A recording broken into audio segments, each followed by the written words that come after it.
Et hop, magie de la télévision, nous voici projetés en compagnie de Marc Lévy. Bonsoir Marc.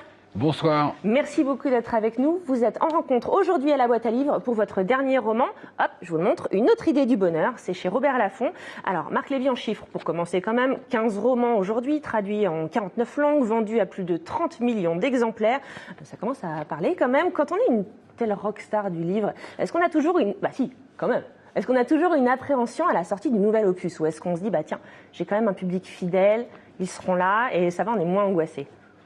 Non, il y a toujours une appréhension, elle est de plus en plus forte, l'appréhension. D'abord parce que je ne suis pas une rockstar, du tout. Et contrairement à une rockstar, on n'écrit pas devant 30 000 personnes, on écrit tout seul devant sa feuille. Et même si le nombre de lecteurs touchés dans le monde est quelque chose qui rend extrêmement heureux, quand on est ramené face à sa feuille, on est tout seul. Et moi, là, j'ai de plus en plus le trac. Et parce que voilà, c'est un exercice important quand on a la chance d'avoir des lecteurs que de se renouveler, d'aller chercher chaque année une nouvelle histoire, de surprendre le lecteur, de l'entraîner avec des personnages nouveaux. C'est un rendez-vous annuel et je ne connais pas un cuisinier qui soit passionné par son métier, qui n'ait pas le trac en rentrant dans sa cuisine et en se mettant au fourneau, parce que voilà, c'est ça, faire son travail avec amour. Alors parlons de cette recette-là. En ce moment, Une autre idée du bonheur, c'est un road trip qui nous projette dans une course folle, la course folle de deux femmes, Agatha, la cinquantaine, qui pour des raisons qui lui appartiennent a une sacrément grosse envie de dévorer la vie, on va dire, et puis Milly, alors là, la trentaine pépère, un peu ronronnante, qui s'est installée dans une routine sans risque et que Agatha va plus ou moins kidnapper. Alors c'est un livre qui pose quand même certaines questions sur notre liberté, ou du moins ce qu'on en fait. Est-ce que c'était le point de départ pour vous ? Oui, c'était le point de départ. C'est une rencontre, c'est une histoire d'amitié où deux femmes vont se raconter leurs histoires d'amour, vont partager leurs idéaux et leurs espoirs. C'est en même temps un livre où un livre choral où les deux personnages principaux croisent la route de bien d'autres personnages qui vont impacter leur vie. Agatha, elle a envie de manger la vie à pleines dents parce qu'on lui a volé 30 années de sa vie et que finalement à 50 ans, elle est peut-être plus jeune dans sa tête que cette jeune femme de 30 ans qu'est Milly. Agatha, elle a perdu la liberté. Milly n'a jamais connu rien d'autre que la liberté et donc l'une l'apprécie à sa juste valeur, l'autre la voit comme l'oxygène qu'elle respire, c'est-à-dire qu'elle considère que, vous voyez, que c'est là et je crois qu'elle prend pas conscience de l'importance de cette liberté. C'est aussi un livre sur le verre à moitié plein plutôt qu'à moitié vide. C'est-à-dire que l'idée de départ, c'était aussi l'envie d'écrire un roman. Moi, quand j'écris un roman, je suis aussi un lecteur. On est un auteur et le lecteur de son propre roman. Et il y a des livres, quand on les termine, qui vous mettent de bonne humeur. Vous voyez, il y a des livres où on se sent, on referme le livre et puis voilà, on a envie d'attaquer sa journée à pleines dents et on se dit que finalement, même si on a des soucis, la vie est belle. Et j'avais envie d'écrire un livre qui soit un peu ça, c'est-à-dire un feel good book. Oui, une ode à la vie. Et alors, du coup, moi, en dehors de la thématique, cette couverture, dès la couverture, je vous la remontre, et pendant les premiers chapitres, ça m'a tout de suite fait penser à ça, qu'on va voir apparaître tout de suite. Bien sûr, Thelma et Louise, un film de Ridley Scott en 1991. Alors, je suis certainement pas la seule, et je me suis dit, ah bah ça y est, voilà, il nous refait le coup des deux filles dans un road trip et prise de liberté. Et puis finalement, je me suis sentie moins maligne, parce qu'au bout d'un moment, dans le livre, vous dites, d'ailleurs c'est Agatha, non c'est Milly qui dit à Agatha, mais on n'est pas Thelma et Louise. Et en quoi elles sont différentes finalement pour vous? Et parce que l'histoire n'a rien à voir. En fait, je l'ai précisé dans le livre parce que c'est très drôle. Si vous écrivez un policier ou un thriller dans lequel il y a un commissaire, un assassin et une victime, personne ne va vous dire ah ben non alors c'est un Maigret ou alors c'est un Hercule Poirot, parce qu'il y a eu des milliers de polars. Mais quand vous écrivez un livre sur un genre très étroit qui a été très peu raconté, alors on va toujours aller chercher le référent. Moi je me souviens quand Si c'était vrai est sorti, il y avait beaucoup de gens qui n'avaient pas lu le livre qui disaient ah oui c'est Ghost, alors que ça n'avait rien à voir avec le film Ghost. Là je savais qu'à partir du moment où deux femmes étaient dans une voiture, on allait dire c'était Thelma et Louise, mais simplement parce que il m'est arrivé d'entendre dans mon entourage de deux copines dire cet été on prend la route ensemble, et immédiatement les copains disaient ah oui vous allez vous la jouer Thelma et Louise. Bon, le roman n'a rien à voir avec Thelma et Louise parce que c'est pas ça n'est ni la même époque, ni la même histoire, ni les mêmes personnages, ni les mêmes.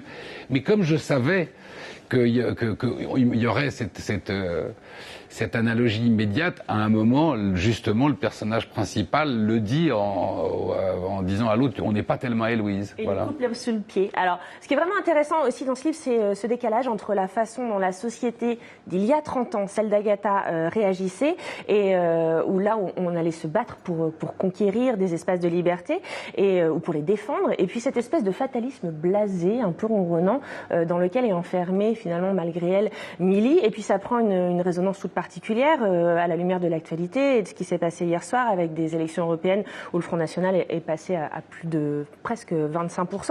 On vous a vu d'ailleurs réagir hier soir sur France 2 en faisant le parallèle avec ces années 65-75 à peu près aux États-Unis où la jeunesse s'était dressée contre une certaine forme de totalitarisme. Aujourd'hui, est-ce que la réponse, elle est aussi dans la jeunesse ? Elle est uniquement dans la jeunesse. Dans les années 70, la jeunesse a envie de découverte, elle a envie de liberté. Et aujourd'hui, la jeunesse a été tellement étouffée par une classe politique qui n'est plus représentative de la société, qui est tellement déconnectée de la société, que finalement, une petite partie de la jeunesse se replie sur elle-même et ne voit dans l'avenir que la peur de l'avenir au lieu de voir la magie de la découverte et la magie de la vie. Et ce livre, c'est un petit peu aussi ça qu'il raconte, c'est-à-dire, ça fait des années qu'on nous présente ça fait des années qu'on se donne des coups de fouet, qu'on critique la société française, qu'on se critique nous-mêmes, que nous entendons ces débats. Et je ne vous cache pas que moi j'en veux énormément aux médias parisiens qui ont. Il y a une partie des médias parisiens qui sont captés par des pseudos intellectuels qui se nourrissent de cette noirceur, avec une supériorité, une arrogance absolument insupportable. La France est un pays magnifique, la France est un pays de création, la France a une jeunesse qui est absolument magnifique. Il y a des choses extraordinaires en France que le monde entier nous envie. Il faut arrêter de se taper dessus et il faut arrêter d'avoir peur. Il faut arrêter de prétendre que l'étranger est responsable de tous nos maux. Il faut arrêter d'essayer de nous faire croire que la France est un pays qui pourrait exister tout seul. Ouais. Vous voyez, face à des puissances comme la Chine, face à des puissances comme la Russie, face à l'Amérique, face à l'Union des pays d'Amérique du Sud.